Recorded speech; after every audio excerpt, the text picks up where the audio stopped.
Hello and welcome to Coffee Conversations. My name is Heidi Ellsworth and we are live at the Duro-Last headquarters in Saginaw, Michigan.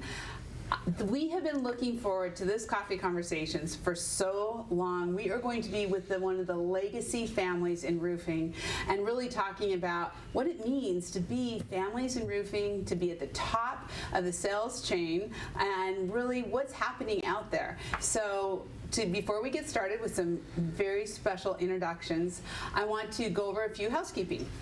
First of all, this is being recorded. We're happy to have you out there. As always with these coffee conversations, we want to be very interactive, so please join us in the chat. Let us know who you are, where you're calling in from or watching, and also what kind of business you have. And throughout the entire conversation, please let us know what you think. Share your comments, ask questions. We have people, Megan Ellsworth, our producer, is monitoring the chat. We also have some folks out there, Karen Edwards, and I know there's a few others. So be sure to be active and they'll yell out some of those questions for us.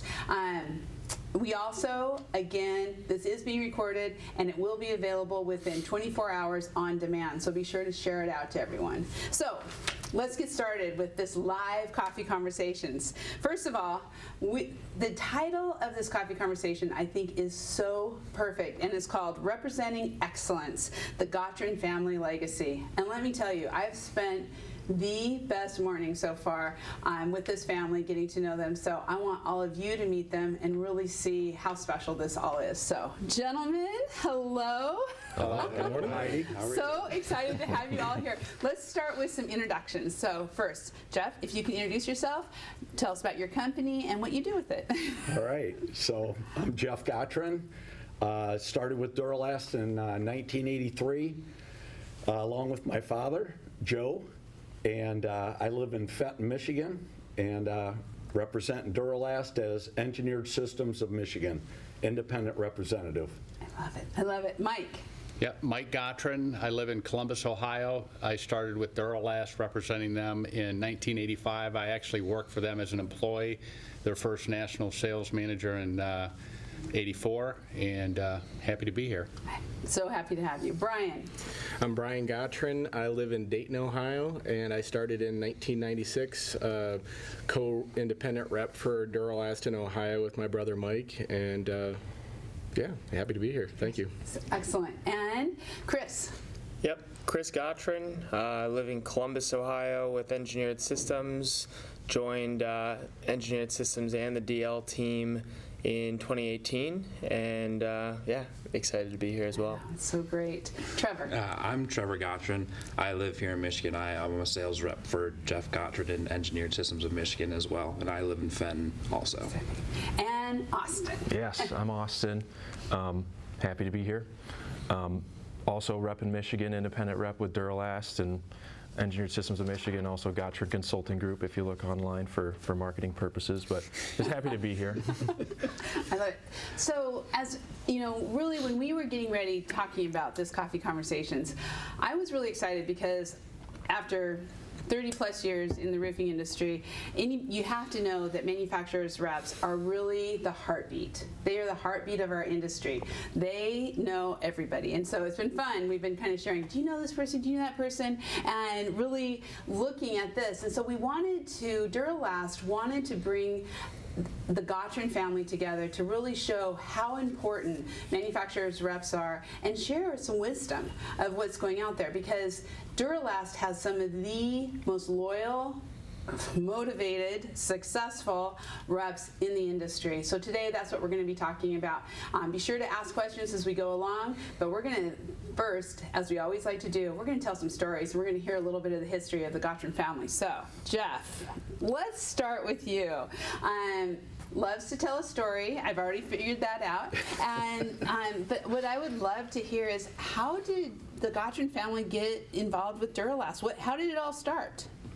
Well, it all started in May of 1983. I was supposed to go to work for Ohio Bell, which was it was Ohio Bell and AT&T, and I had an internship with them in the summer before, and they offered me a job, and I was so fired up, getting ready to go to work for them, and about a month before graduation in college, the government stepped in and divested. They were the last of the monopolies. So all of a sudden, they put a hiring freeze on. I no longer had a job. And back in '83, it was the Jimmy Carter era where the interest rates were about 20% and nobody was hiring. And so I didn't have a job. So my father called me on a Tuesday morning after a poker game on Monday night, and this guy, Bob Pitts, who was one of his best friends, he was the largest independent rep for pool liners. Okay. So he was selling all kinds of pool supplies, whatever, and he was just at a national seminar with John Burt, who owned Tri-City Vinyl, and he was representing John Burt with the pool liners. So they were together, and John was trying to talk him into becoming the first rep in Ohio. So Bob was too busy. He had like 13 states with pool liners and all kinds of pool supplies and things like that. So he told John, you know, I'm too busy to represent your roofing product, but I got a friend that I think would be great for you. So he told my dad. So I get a call about 6 in the morning on a Tuesday, and my dad called. It was the first time he ever called me at college. Usually it was my mom, right? So Back in the day, Dad calls, and I thought something happened to Mom. I go, is Mom okay? No, she's doing fine. But I was with Pitsy last night, and he's got this great opportunity, and I'm thinking it'd be fun. You're getting ready to graduate, and Dad wasn't, was unemployed at the time, and he's like, let's go check this roofing company out of Saginaw, Michigan, and see if we can be the first reps in Ohio.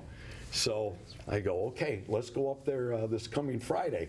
So Dad and I drive up to Saginaw. We met John Burt, and if you ever met John Burt, first thing he's going to tell you is his dreams of making Duro-Last the world's best roof. I right? remember that. Let me tell you, great marketing. Yep. And at the time, there was 84 different roofing companies, and we were number 84 out of 84.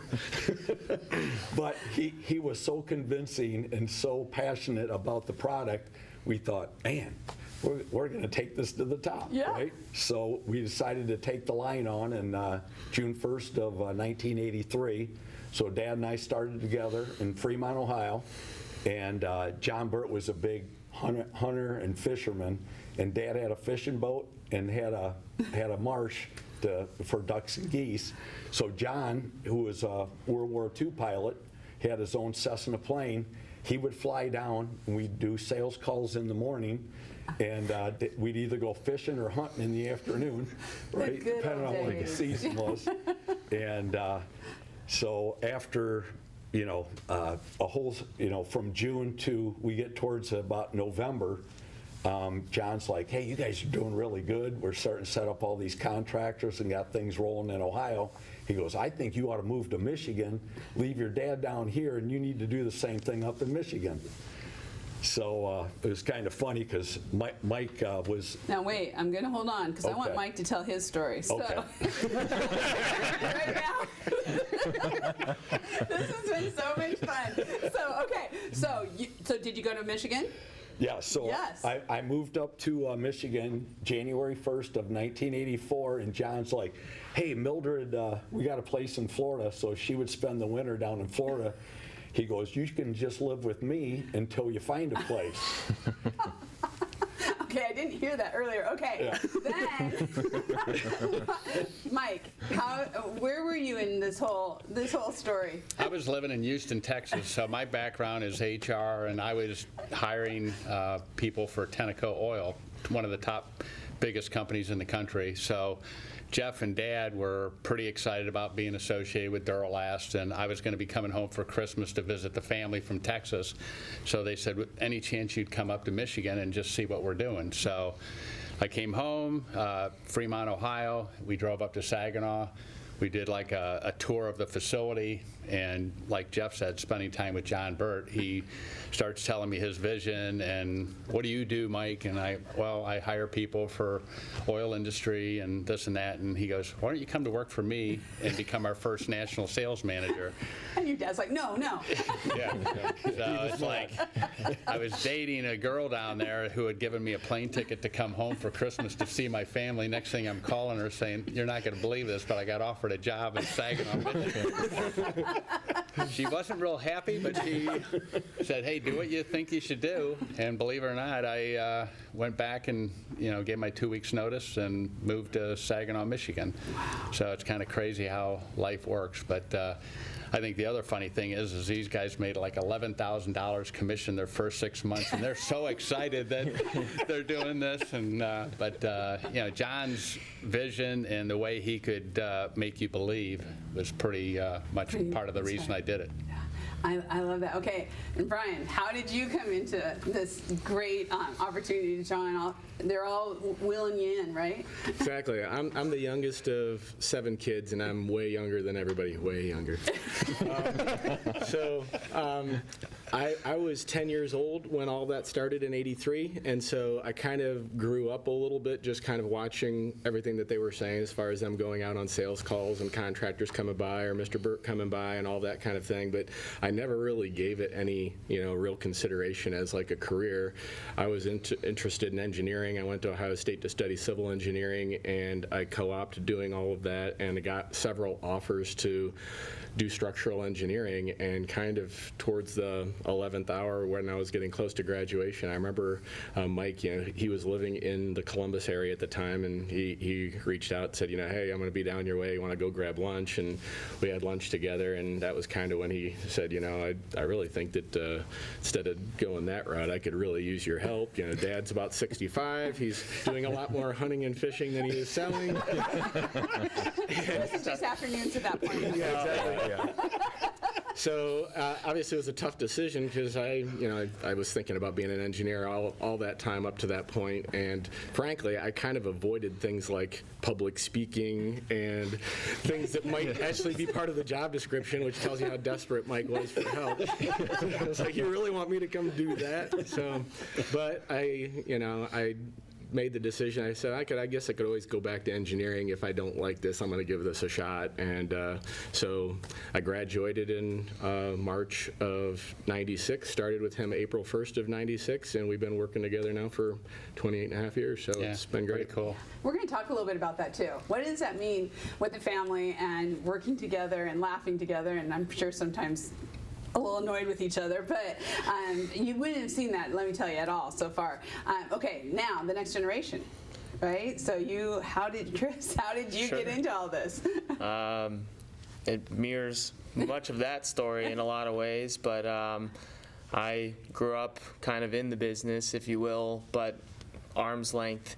It would be weekends of cleaning out the back storage room or inputting business cards or anything to kind of just help things along, right? And so I went to Ohio State for finance. I graduated, joined Nielsen TV Ratings, great company, great people, and learned a ton. I worked with them for about 4 years and got to travel much of the world, much of the country for work. And so we were on an assignment in San Francisco, and my dad calls me at 4 in the morning and goes, "Hey, you got a minute?" I go, "Well, it's 4 in the morning, so I've got a few minutes."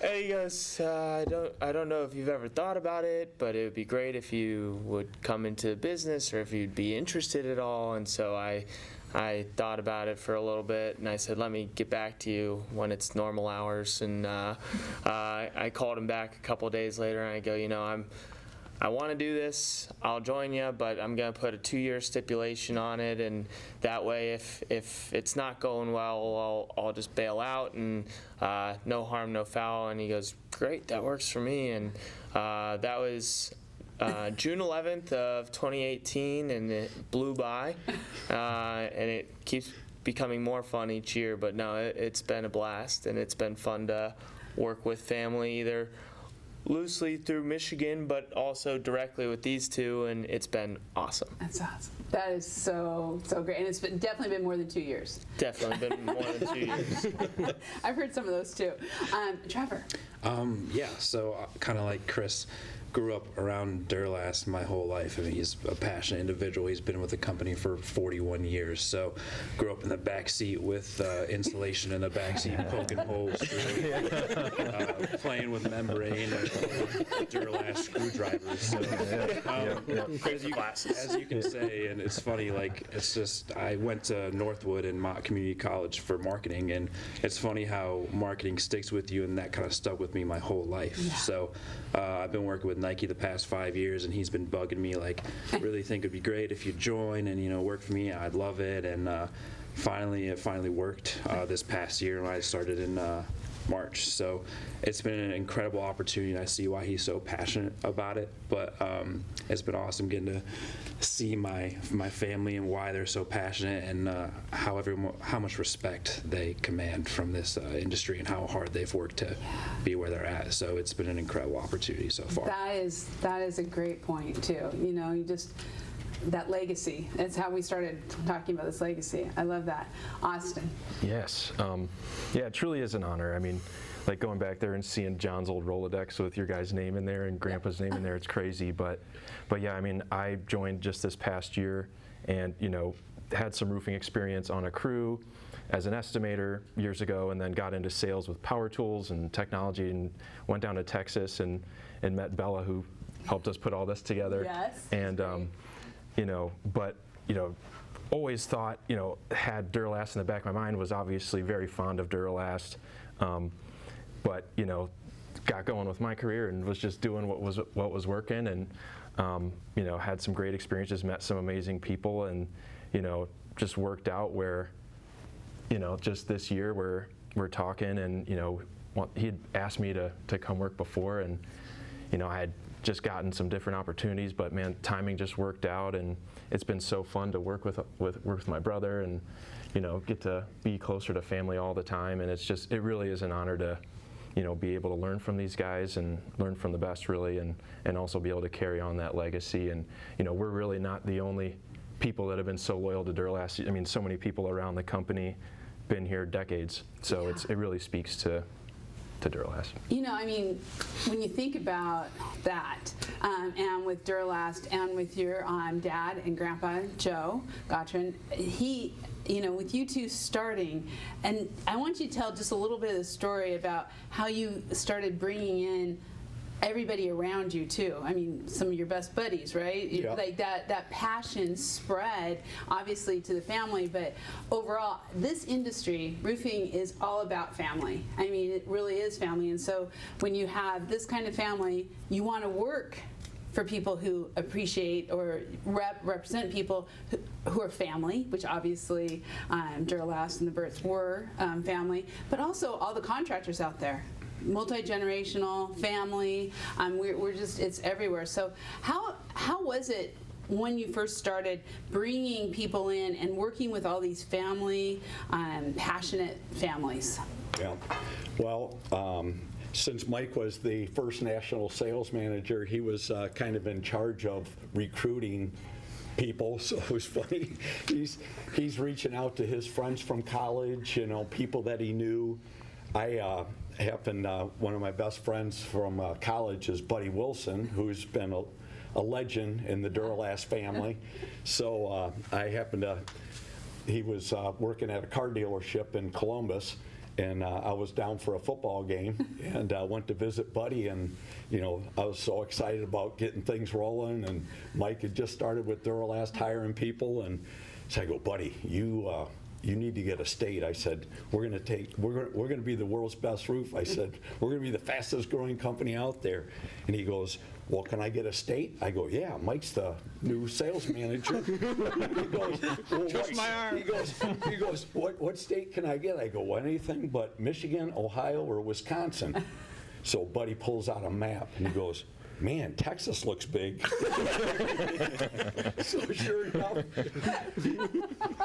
Mike ends up hiring him, and Mike and I go down to Texas to train him, and it was, so it was just like, and then Mike hired some of his friends from college, and it was really great because, you know, we're starting this thing out, and anytime, I didn't care if it was 1,000 square foot, 2,000 square foot, whatever, hey, I sold another one today, and we're like keeping each other motivated, and it's just fun working with like friends and family and keeping each other motivated, because it's kind of lonely driving. You put a lot of, you know, windshield time out there, right? Traveling all over the state and your area, and, you know, there's a lot of alone time, but like if you can call, you know, phone a friend. Bring in a friend. Well, and Mike, you and I were talking about this a little bit earlier.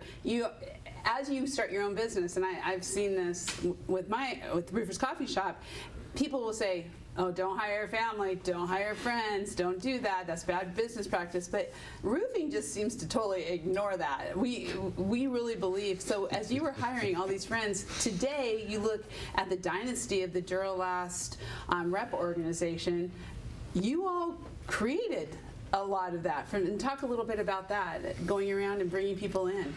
Well, John Burt had a policy where you couldn't rep any other lines, so it was kind of like somewhat limiting in terms of income and all that kind of stuff. So I had to call people at 6 in the morning and, you know, kind of before they woke up and see if I could talk them into it. But no, I think one of the cool things, looking back, a lot of the contractors that we signed up at those times are still with us, and it's kind of like working with these contractors that are just good, you know, down-to-earth people, but, you know, they're out there trying to, you know, build success for their family. And I've always been of the mindset, like Zig Ziglar, I always refer to him, but, you know, if you can help people that you work with be successful, it comes back tenfold for yourself. And it's just cool to look at the relationships that we've built since 1985 in terms of with these roofing contractors, and they're still with us. And now we're dealing with their sons, and that's what's cool about with Chris and Austin and Trevor. It's kind of like now they're the same age as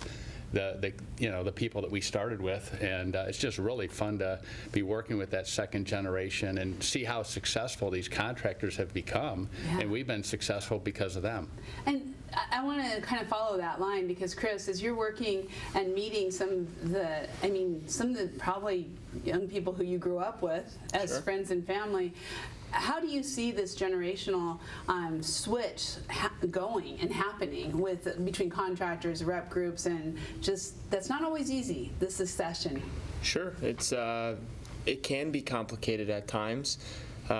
It's funny. It depends on the dynamic of whichever company we're talking about, because people are often saying, you know, I can't wait till I can control the whole thing, or whatever it may be. And people are like, when's your dad going to retire? And I go, I don't know, but hopefully never. Like, honest answer, because honestly, I have a ton of fun with both these guys. And it's funny that you probably had to pull off to the side of the road to make those calls. And if you asked my now wife, Allison, she's like, who's he on the phone with? Probably his dad, 17 times a day.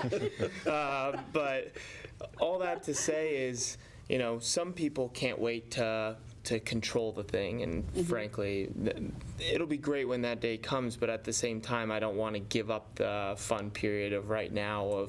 My buddy Kevin actually convinced me. He goes, hey, do you and your dad get along? I go, great. And he goes, okay, is he competitive? I said, yeah. And he goes, is he good at business? I said, yeah. He goes, don't you want to know that side of him too? And so I feel very, very lucky to have an experience that most kids don't have. Get to see your parent in a professional manner, both parents actually. Shout out to Mom, that lady that gave him the ticket in Houston. So what happened to me? Wanted to bring that back. But she was not happy at the time, but hey, shout out Mom. But no, all that to say, I feel very lucky, and the common thread of when I talk to others is, hey, I'm not here to change things. I'm hopefully here to enhance things, and bring things that we've all learned from our different roles. Like, I wasn't in marketing, I wasn't in sales before this, so I brought my skill set from finance, for better or for worse. I was a computer nerd, so I brought some of those processes and systems in, and hopefully that's been helpful. It's not without growing pains, for sure, but at the same time, I think the team that we've built is the best one we've had yet, and loving every second of it. That is so cool. And Austin, I just see you. You're over there. You're just nodding. So how has that experience been similar?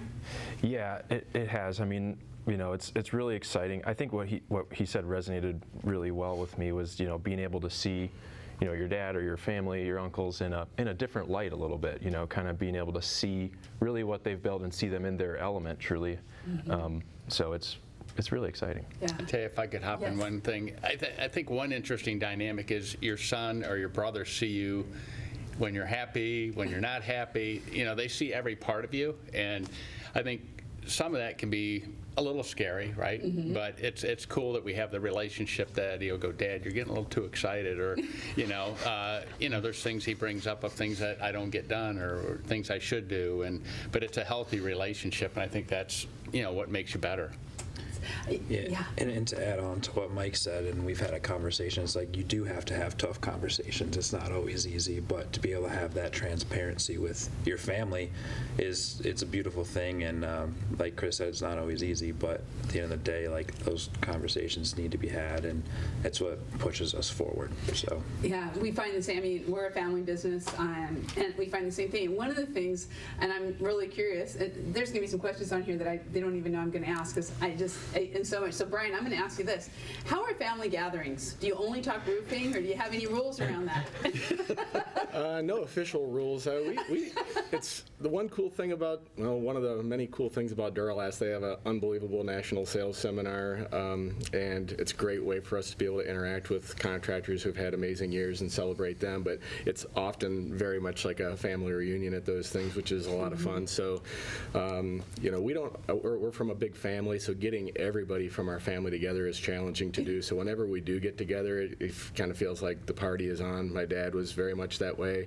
His house was kind of just a very social gathering house. There was people that would come often, and he loved to just celebrate life with people. And we don't have like rules per se about talking. We'll probably chit-chat a little bit about business at social gatherings, but for the most part, we're trying to get around everybody and see what everybody's up to. And I was going to say, just to kind of share a little bit about what was just talked about there about family, is I can see how if people don't get along well, how family businesses could be challenging, and we're just really, really blessed to have a family where everybody enjoys being, with each other. So I do run into contractors who have some of those combative relationships within their company, and they say, how do you work with family? And I don't have like an answer or solution for them. I just say, it works for us, and we're thankful for it. But I could see how it would be challenging for people if you genuinely don't get along with your family members, and we're lucky that we do. So. Well, and like you said, Trevor, I mean,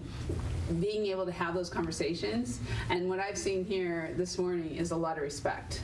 A lot of respect and a lot of laughter, which I think goes a long way. So one of the things that, 1984, right? That's a long time ago. I know where I was, and I was there a long time ago in 1984.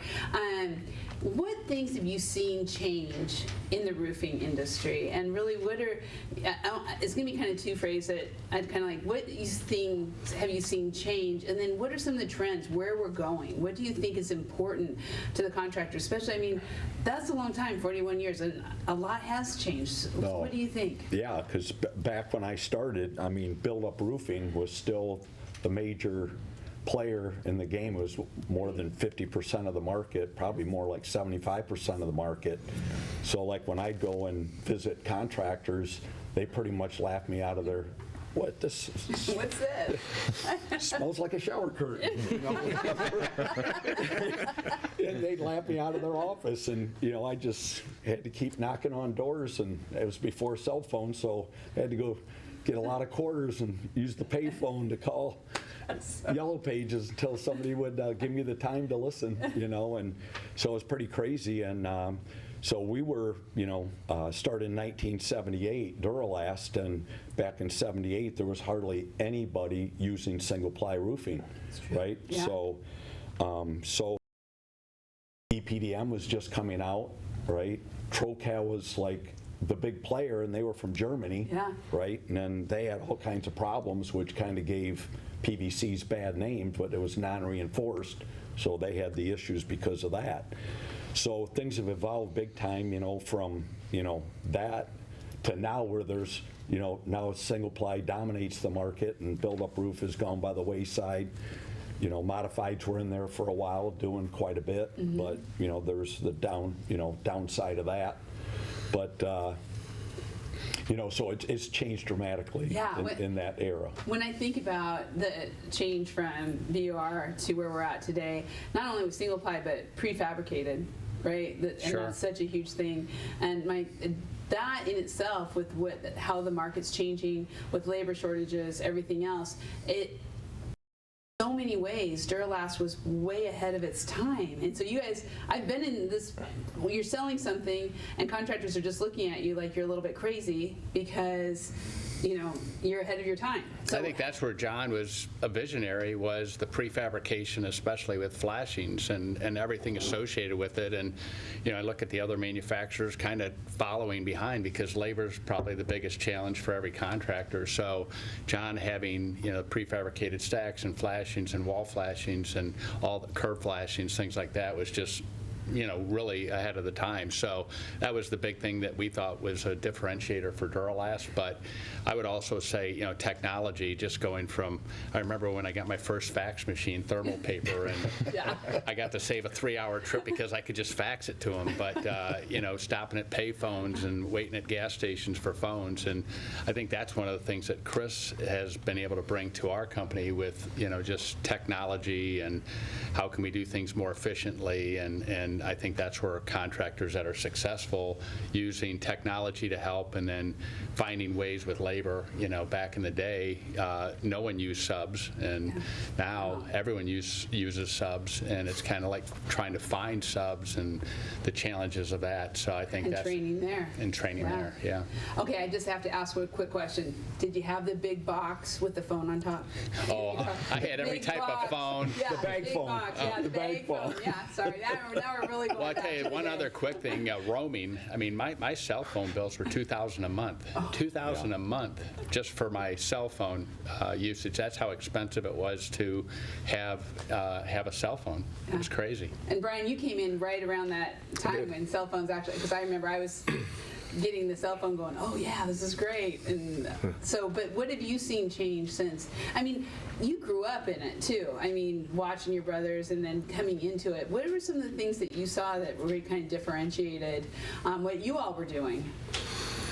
Yeah, it's a good question. When I started in '96, I remember I'm still using paper maps and trying to figure out where places were. There was no GPS. I had a beeper, a pager, and a calling card. And so it'd be like I'd get something pop up on my pager to call so-and-so, so now I'm looking around, where's the nearest payphone, so I can go, and it was just a different pace of expectation, too. So I kind of learned in '96 kind of by the way these two did it, and when we were trained back then, a lot of it was, we kind of referred to it as like loyalty building activities, but most of it was like spending like a half day or a full day with one of our contractors in their truck, riding from job to help them measure things and meet with customers and explain the differences about Duro-Last compared to other products. And through that, some incredible relationships are built when you're basically learning about the challenges that they're going through. You learn about their family and their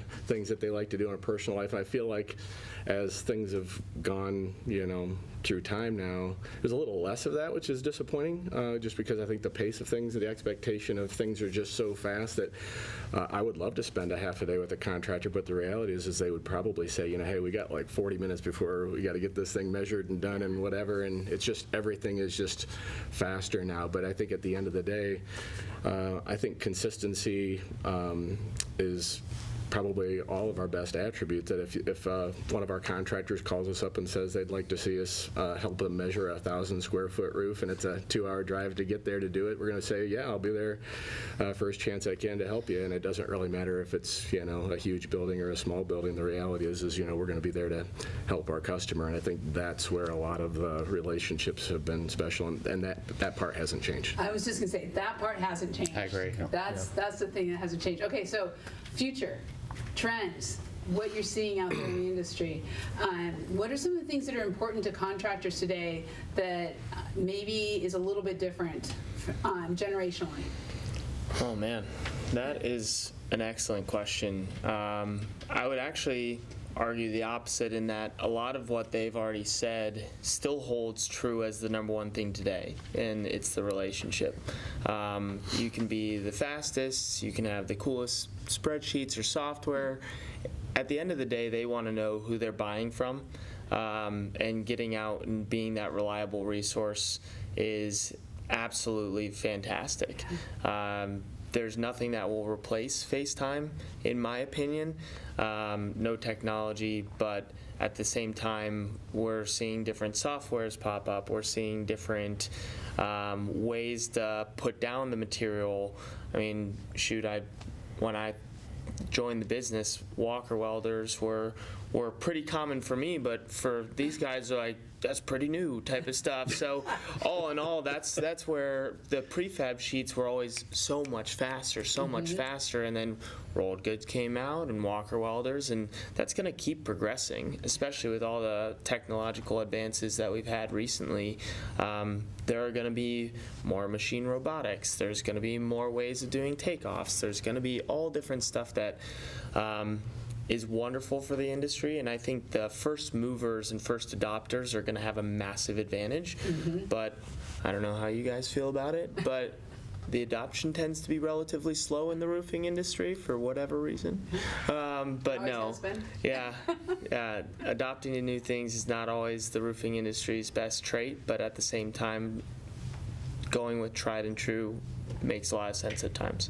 Well, and when you really think about it, Duro-Last was for progressive contractors, right? It was something, and to do prefab, to do white, to do all those things. So the contractors and who you're working with tend to, especially the loyal ones, tend to already have a little bit of that mindset.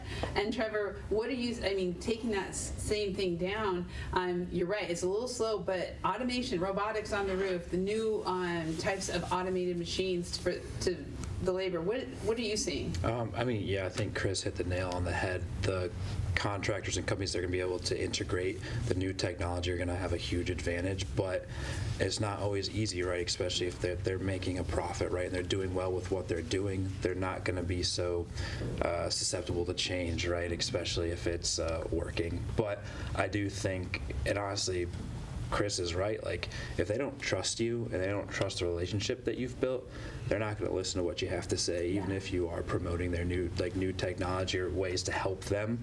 They're not going to listen if they don't have the respect of you, and if they don't have the respect and trust of the manufacturer. So, I think that is the most key development part of a relationship with a contractor. I think so too, trust. And I want to come back to that because that is a key. But I would like to hear, what are some of the trends, things that you see, Austin, are important now as you are out there in the field and you're brand new, I mean, how many months? Yeah, just since April. Since April. Yeah. Yeah, so just in this time, although growing up in the family and in the business, but what are you seeing that this next generation is really caring about and that we need to be aware of? Well, the end of life of your roof, being able to recycle your roof and, turn it into other products, turn it into more roof, just save on your dumpster costs at the very least from a contractor perspective. But that's definitely one. But, kind of piggybacking a little bit on that, something that is really important to contractors that I hear is just a manufacturer and a rep that answers the phone. There you At go. the end of the day, a person that answers the phone, and Duro-Last is a prime example of that. But that's something that I don't think is going to change. Technology and everything, but the ability to get somebody on the phone, be consistent, and help.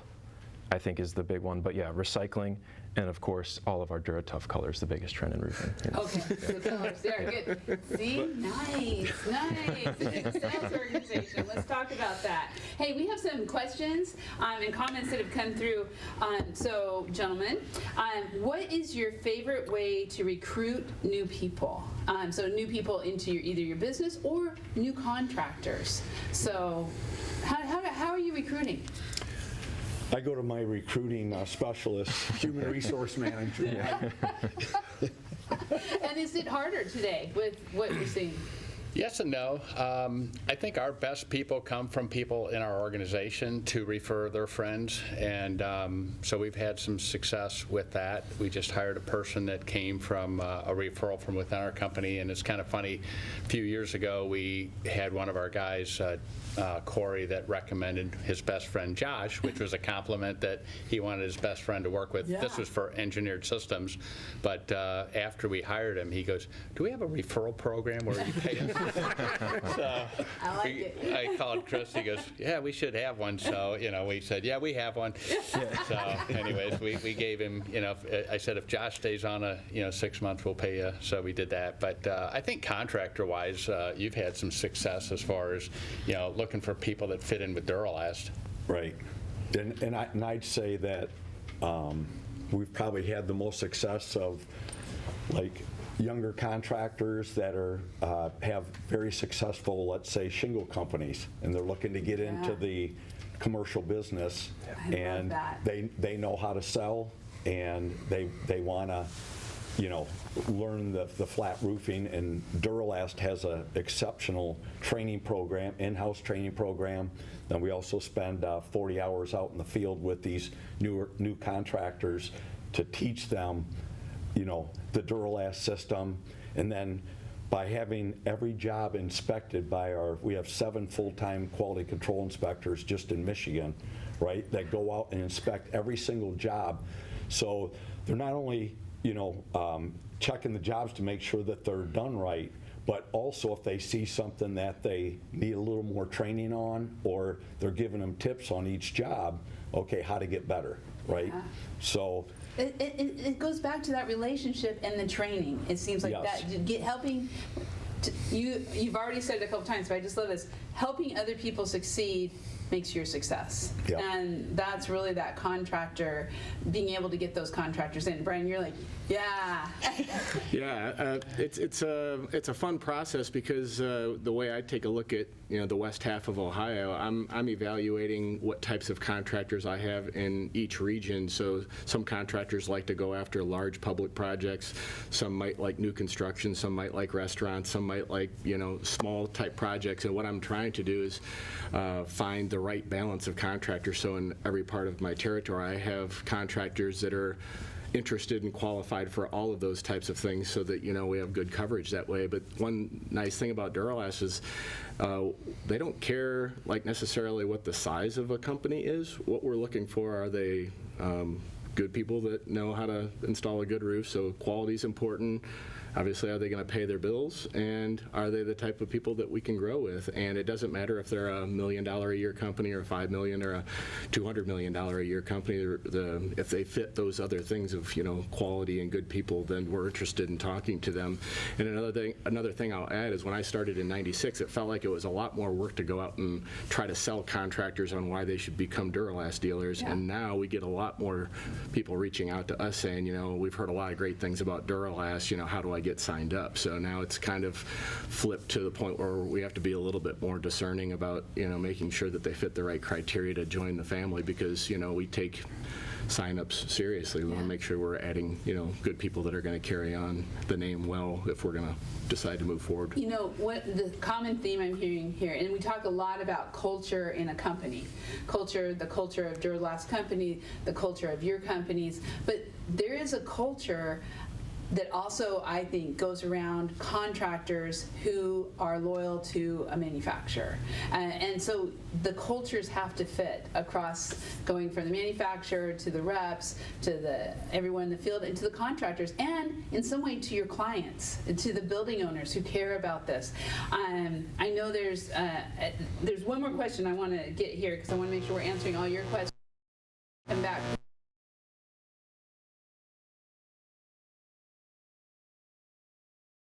the next question is, what is the most common objection to getting new clients? And I'm going to, hopefully on this question, we're going to say new clients are, let's say both, whether it's the building owners, the final, or the contractors. What are some of the objections that, let's start with you, Austin. What are some of the objections that you hear out there, and how are you overcoming those?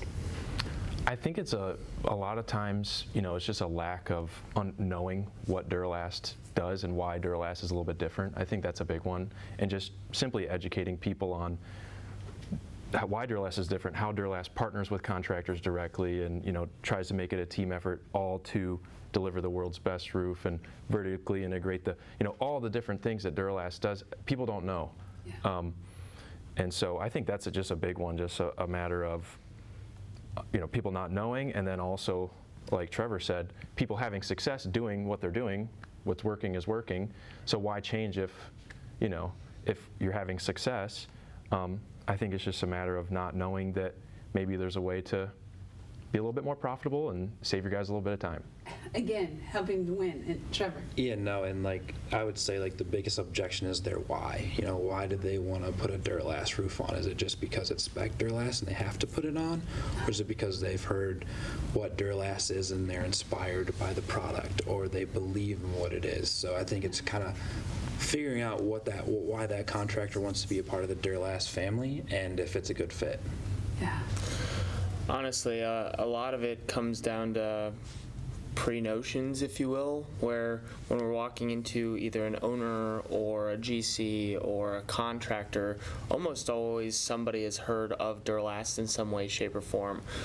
With the contractors in particular, I can usually tell almost immediately if they're going to be able to work well with it or not, because they pull out their, TPO or EPDM spreadsheet and they start plugging it in. They go, man, you guys are expensive. And I go, well, you're not factoring in the things that make us different. And apples to apples, we're going to lose that battle 10 times out of 10 if you keep using that spreadsheet. And I said, okay, with your penetrations, how long does that usually take you? They're like, 2 guys, 2 hours. It costs me about $150 or whatever per penetration, and those are usually our leak points. I go, wouldn't it be easier if you knocked it down to 1 guy in 15 minutes per penetration? And when that math starts to recalibrate, they're like, holy cow, you guys are cheaper. And we're like, yeah, you're comparing sheet to sheet, but if you got to compare the whole project. And unfortunately, the industry has been trained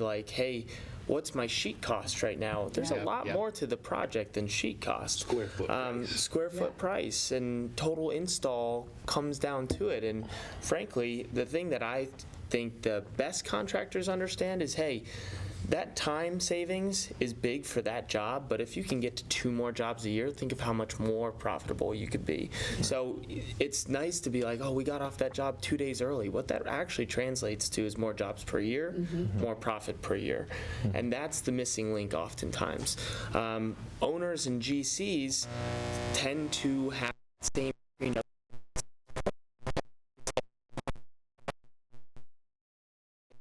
and oftentimes those two talk to the contractors that are putting on TPO, use that spreadsheet that already puts us behind the 8 ball, and you're like, you're listening to the wrong group, but no harm, no foul. They're good contractors, they just don't understand our system.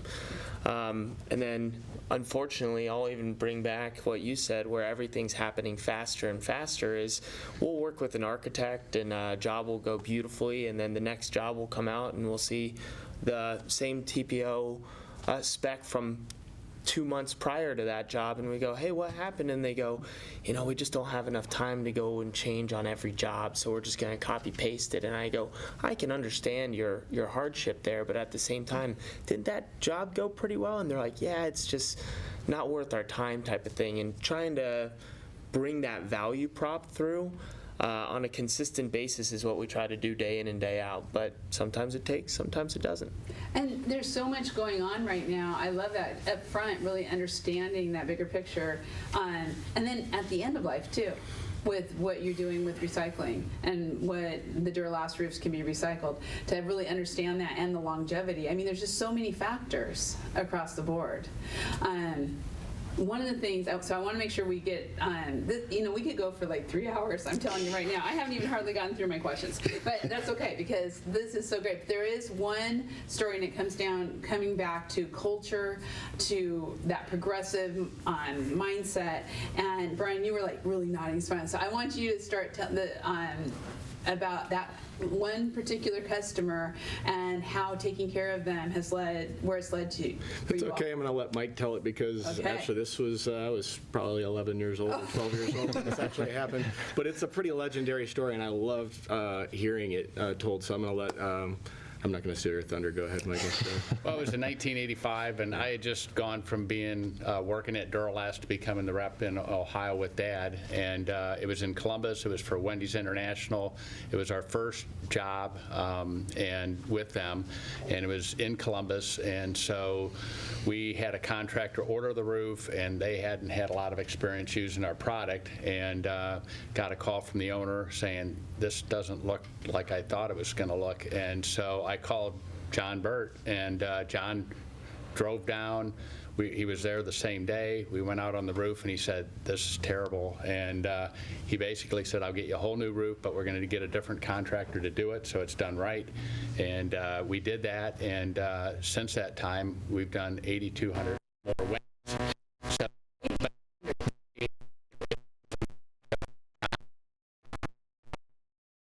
And he took care of it. He didn't, that's where kind of we got into better training and working with our contractors to show them. But we're still working with Wendy's. I was involved with, getting that relationship started, and I'm very proud of the fact that the first 3 customers that we started with in Ohio, we're still working with them. And I think that says a lot about, just like you said, how Duro-Last does things, but how, building that relationship with a customer, but standing behind it, being there when they need you, those types of things. And you all are Duro-Last, right? That's the thing that is so multiple. You've won, how many awards have you won? A lot, right? Between this group, awards in the Duro-Last family, just on sales and leading it and putting it together. And so that says so much about what you're saying about Wendy's. Is it's the people who are around and having that company that backs you. Right, exactly. Yeah. What I'm most proud of is, we have a bunch of contractors that we've given 40-year awards to.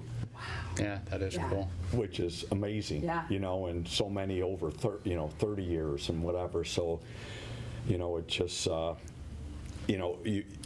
the funnest thing about my job. And everyone's like, hey, when are you going to retire? It's like, the guys that I work with, my contractors, are some of my best friends, right? So it's not like, it doesn't even feel like work. It's like, I'm going to visit a friend, and they've become successful, and because they're successful, that made me successful, and it's just fun to work together, and it's a win-win situation, right?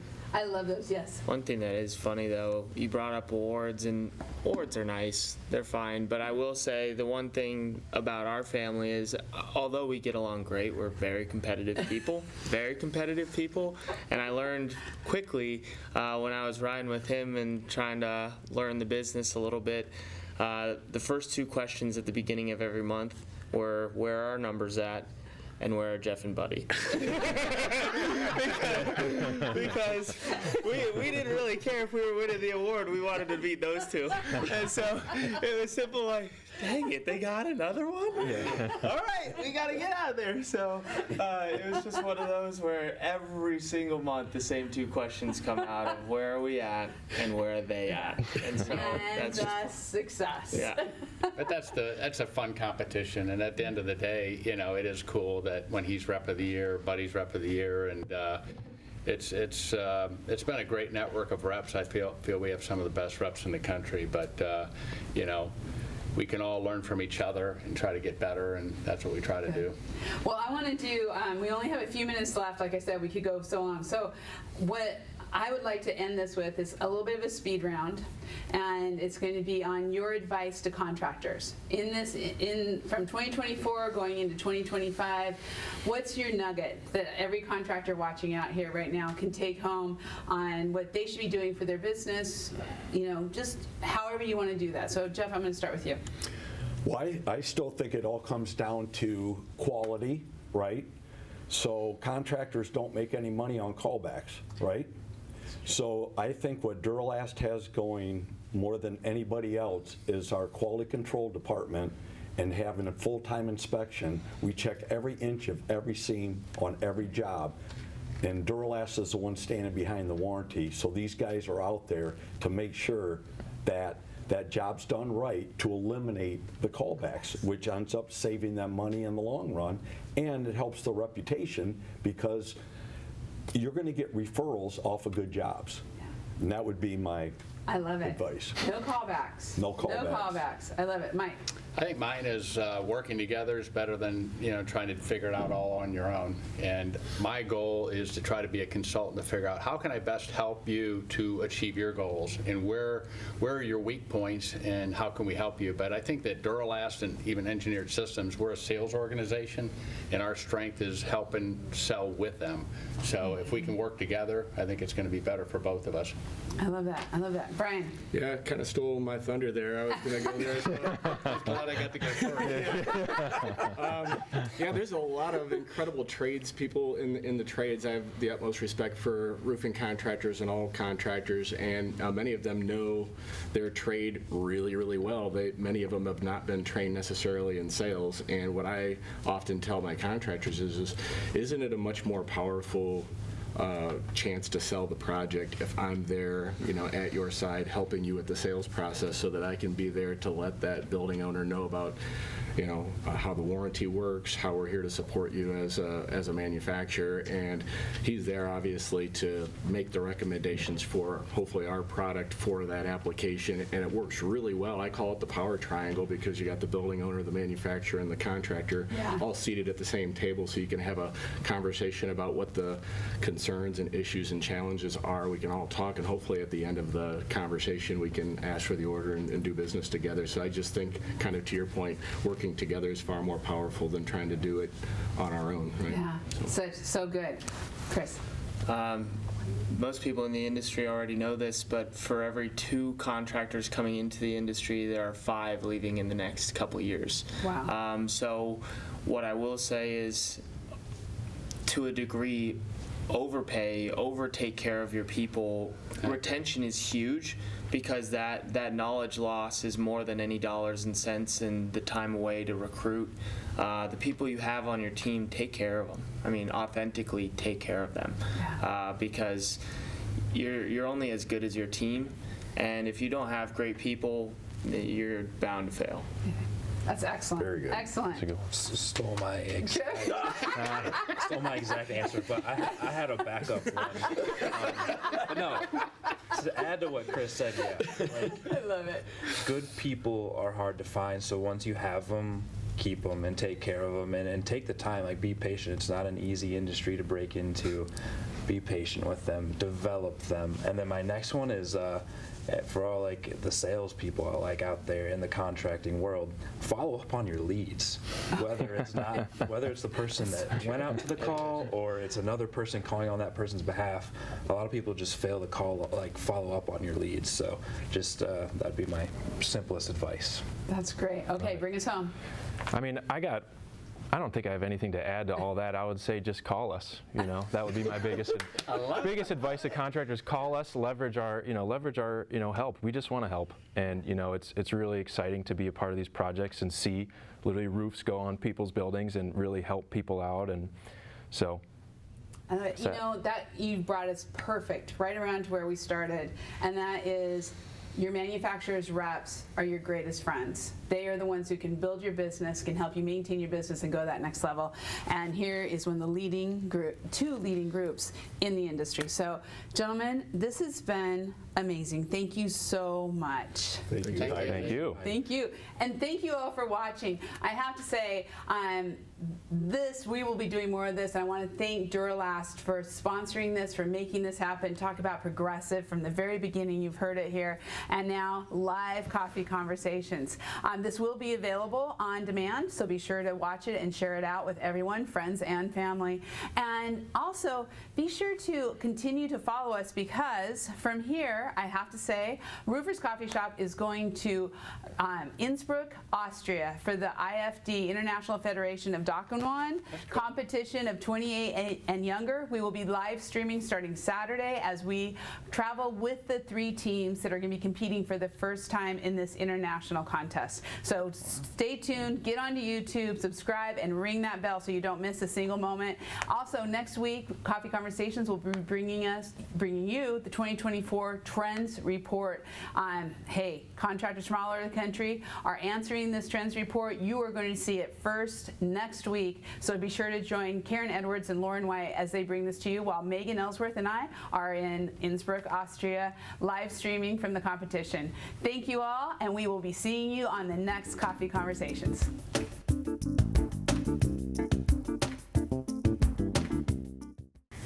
Great job. Yeah! I know, wasn't that fast? Wow.